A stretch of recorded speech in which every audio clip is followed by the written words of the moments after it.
Hey everyone, this is Charles Mitri from loungeboudoir.com, and today in this episode of Boudoir Pose Breakdown, I'm going to talk about a pose I call hands against the wall booty. This is a standing booty shot.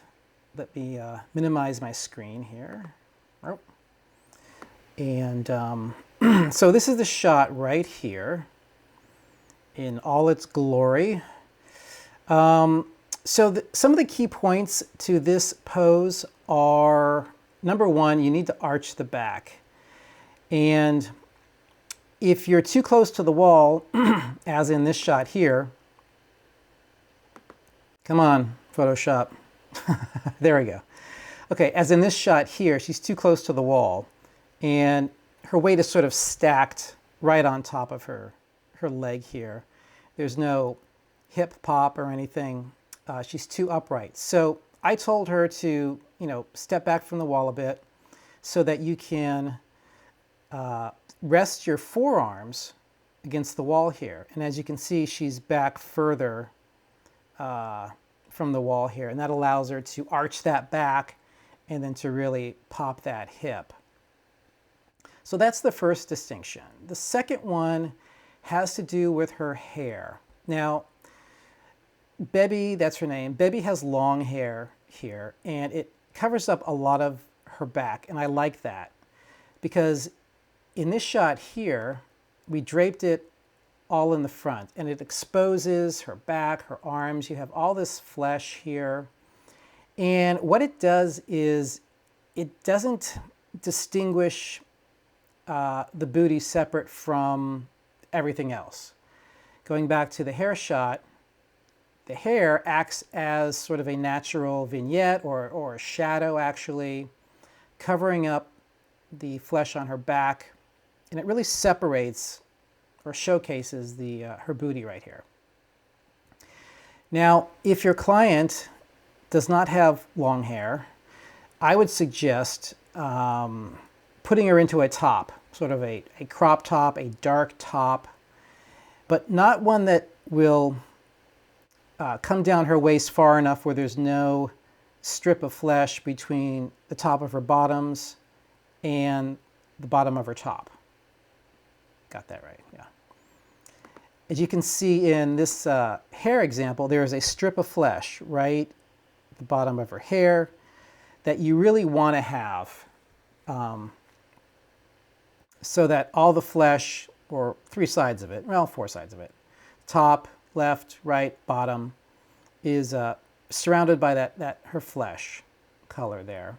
Another distinction you want to do is, going back to the hero shot here, is you want to sort of have her overlap her hands a bit here so that it's sort of a diamond shape with her arms and her hands. And what you want to do is there's sort of this undulating, symmetrical in, out at the elbows, in at the waist, out at the hips, sort of back in at the knee, back out a little bit for the calf, and then back in again towards the feet.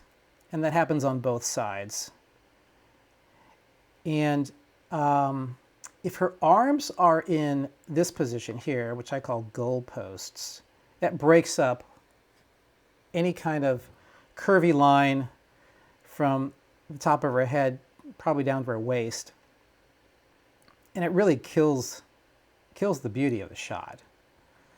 So going back to her hands together here, you want them high enough where they kind of clear her head, but not so high that her arms are straight. You want that bend in the elbow. I call this sort of diamond arms compared to the goalpost arms. So that's another distinction. Now, a variation on this pose here is putting her head a little bit in profile, like in this shot here. Her head is looking to the left. I wouldn't say it's full profile. It's sort of half profile. Her face is probably at a 45-degree angle to the flat wall in front of her. But it does add a different, it brings a different sort of tone to the shot. Compare that to this one here, It's strictly like her body, her frame. But when her face is in profile, it kind of softens it up a bit, and it gives it a little bit of emotion. Now, what I noticed here, she did a variation just by accident, and she tilted her head down just a little bit. This is the one where she's looking down slightly compared to this one, and I like this one a lot better. It really brings a different emotion to the shot compared to just sort of with her head up. Now, I told her to put her head in profile to the right in this shot here as much as she could without sort of tweaking her neck here. And this isn't bad. I don't mind this shot. But if I was going to direct another client in this sort of profile variation, I would do the slight profile looking down. I would do this shot. I might grab this shot here, full profile, and then, of course, this shot here, where her head is straight to the wall. And that is it for Boudoir Pose Breakdown. Be sure to check out all my articles on loungeboudoir.com, and also more videos on my YouTube channel, Lounge Boudoir. And I appreciate your time, and I will catch you at a future point in the YouTube universe.